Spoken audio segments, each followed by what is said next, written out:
Inilah video warga mengungsi yang kini tengah viral di media sosial.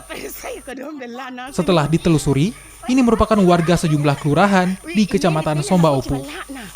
Mereka nekat pindah ke kebun dengan membawa sejumlah perlengkapan, termasuk makanan dan pakaian, lantaran menerima informasi terkait wacana rapid test massal yang akan dilakukan tim gugus tugas setempat.